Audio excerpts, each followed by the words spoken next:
Bienvenue sur la Tawhid TV, le journal. Les titres de cette édition: la section CBAO du syndicat des travailleurs des banques et établissements financiers veut bénéficier de l'augmentation générale des salaires en point de presse.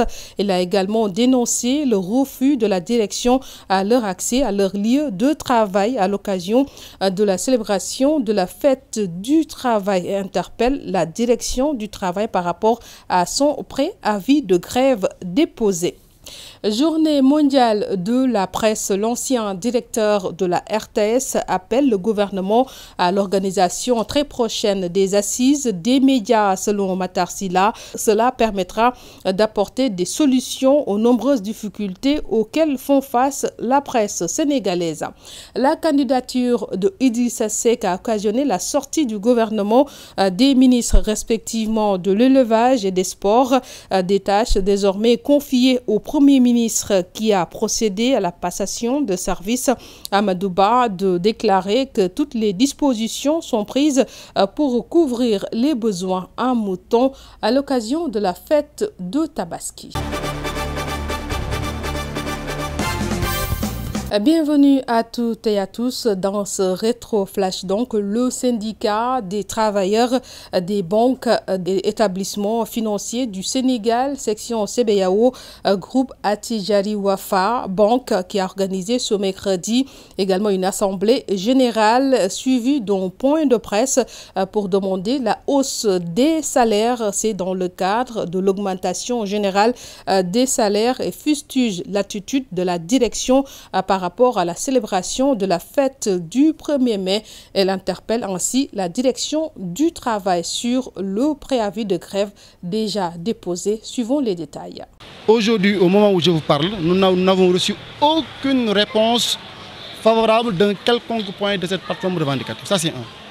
Deuxièmement, et d'ailleurs même le point le plus saillant de cette plateforme revendicative-là, c'est les augmentations généralisées des salaires. Vous savez, même au niveau de la fonction publique, au niveau de l'État, les fonctionnaires ont eu à bénéficier des augmentations de salaire. La plupart des banques, parce que toutes les banques de la place ont eu à bénéficier des augmentations généralisées des salaires. Maintenant, pourquoi notre direction générale de CBAO, qui est la première banque au niveau du Sénégal, c'est la banque qui fait le plus de résultats, c'est la plus grande banque de par sa taille, de par son effectif de travailleurs, de par ses chiffres, de par son résultat et de par son total bilan. Pourquoi toutes les banques nous devancent en termes d'acquis sociaux? C'est la raison pour laquelle nous avions déposé cette plateforme revendicative. Aujourd'hui, nous constatons que la direction générale et le capital humain jouent au dilatoire avec nous. D'ailleurs, c'est la raison pour laquelle nous avons déjà déposé une demande de préavis de grève au niveau de la direction générale du travail et de la sécurité sociale. Nous attendons juste qu'on nous donne le document pour pouvoir décréter des mots d'ordre. L'année dernière, nous avons eu à décréter 2 jours de grève qui a eu des conséquences négatives sur l'économie du pays. Vous n'êtes pas sans savoir que CBAO, c'est plus de 25% de l'économie nationale. Donc nous ne voulons pas vivre ce que nous avons déjà vécu l'année dernière. Et nous constatons également que non seulement le capital humain joue au dilatoire avec nous, mais dans le cadre de la célébration de la fête du travail, qui est une fête internationale, nous avons eu à déposer une demande, que nous avons l'habitude de faire, déposer une demande pour célébrer ça au niveau du siège, et leur demander de nous accompagner en termes de subventions, ce qu'on avait l'habitude d'obtenir ici. Mais malheureusement, nous avons constaté que non seulement ils ont bloqué cette subvention-là, mais nous avons remarqué que nous avons eu la surprise de notre vie quand ils nous ont refusé l'accès du siège le jour même du 1er mai. Nous parlons aux médias à l'occasion de la célébration de la Journée mondiale de la liberté de presse. La coordination des associations de presse qui a organisé un panel avec comme thème les restrictions à la liberté d'expression. Quel équilibre entre donc sécurité nationale et droit à l'information? L'ancien directeur général de la RTS invite le chef de l'État à accélérer la tenue des assises des médias afin de trouver des solutions par rapport aux difficultés du secteur. Suivant les explications de Matar Sylla. La question de la dépénalisation, couteau à double tranchant, peut-être oui, le débat est posé, mais moi je crois fondamentalement, et je reviens sur ça, si on va dans les assises des médias, qu'on fasse toutes ces réflexions, avec toutes ces contributions qui sont faites des doyens, des jeunes, des autres, etc., ouvertes à la société dans sa pluralité, on peut arriver à un consensus fort et un modus operandi et un modus vivendi. Cela est possible et je crois que c'est vers ça qu'il faut aller. Tant que cela n'est pas réglé, la position du CORED, mais ça peut se régler d'un point de vue institutionnel.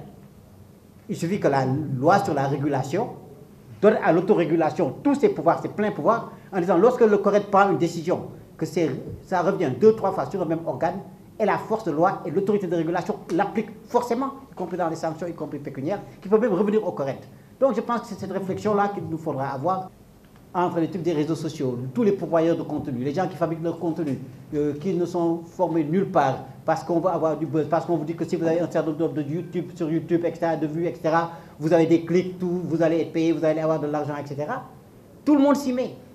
Tout le monde s'y met. On a un foisonnement de contenu qui sortent à gauche, à droite, de nulle part. Là également, c'est une question de régulation et de formation, également d'organisation de la profession en tant que telle. Des efforts sont faits, l'exemple de la carte de presse. Moi, je crois que tout le monde doit s'y conformer. Mais beaucoup aujourd'hui, y compris sur les chaînes de radio, de télévision, etc., ne sont pas des analystes. C'est du warsa-khalat. C'est des warsa-khalastistes ou warsa-khalateurs. Absolument. Qui disent des trucs. Chacun dit ces trucs qui sont dans les opinions, qui sont dans les véhicules. Donc c'est différent. À ne pas mettre sur le même registre que des journalistes d'investigation. Le Sénégal qui abrite depuis le 1er mai donc le Forum mondial de l'économie sociale et solidaire. En marge de ce grand rendez-vous, une délégation d'afro-descendants qui également a présenté à cette occasion de ce forum donc qui a tenu un point de presse ce jeudi.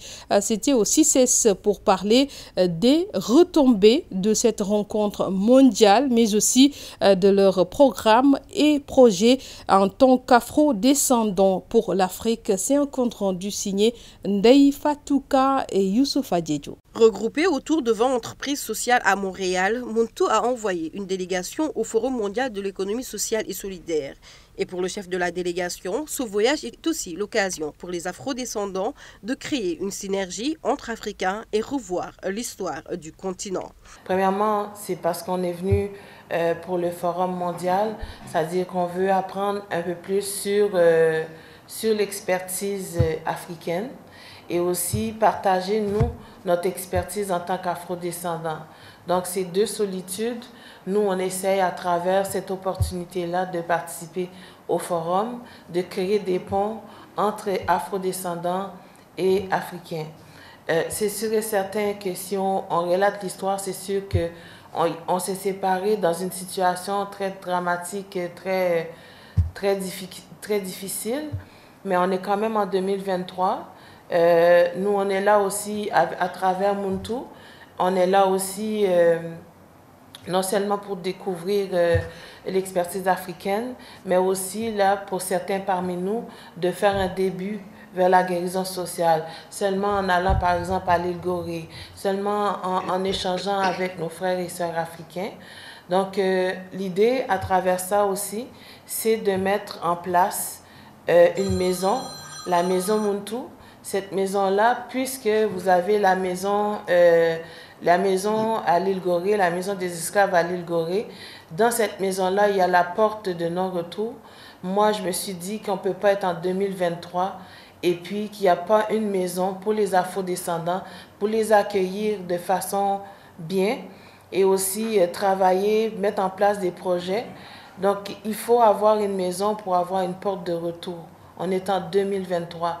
Avec le processus de guérison sociale, la délégation de Muntu travaille en synergie avec la communauté noire pour favoriser la prise de conscience et l'acceptation de soi-même. Avec le processus de guérison sociale, on travaille en psychologie, on travaille les émotions, on travaille sur une prise de conscience de la réalité. On accepte qui on est à travers un processus justement d'introspection. On se dit les choses, les vérités, les vraies choses pour pouvoir collaborer ensemble.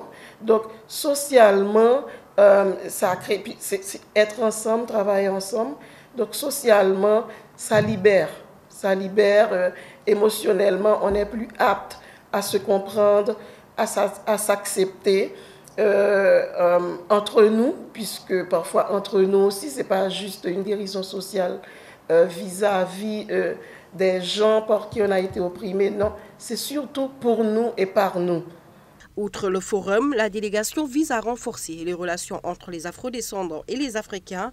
Ainsi, elle ouvre ses portes à tous les entrepreneurs pour un partenariat nord-sud et la réalisation de projets divers. Qu'on voudrait, ce serait premièrement de développer plus de partenariats nord-sud, c'est-à-dire entre les Africains et les afrodescendants, de créer aussi une plateforme aussi pour pouvoir faciliter ce partenariat-là, de faire en sorte aussi qu'on puisse travailler en synergie sur différents projets, des projets communs, ou ça peut être aussi des ressources aussi. Peut-être que les Africains ici ont besoin de certaines ressources ou partager certains savoirs avec nous, les afrodescendants. Nous aussi, on a besoin de la même chose de vous aussi. On est prêt à travailler sur différents projets avec les jeunes entrepreneurs, avec les entrepreneurs, peu importe social, parce que c'est là notre spécialité. Et non, on n'est pas dans le privé, donc on est vraiment prêt pour ça. La participation des afrodescendants à ce forum mondial peut également avoir des retombées importantes pour la communauté noire, en termes de développement économique, d'autonomisation, de création de réseaux de soutien, de promotion de la diversité et de l'inclusion et de renforcement de leur voix dans les décisions économiques et politiques. Le Premier ministre, donc Amadou Ba, qui a fait sa passation de service avec le ministre de l'Élevage et des Productions animales sortant, Ali Saleh, le chef du gouvernement, a pris les rênes de ce ministère à moins de 2 mois de la fête de Tabaski.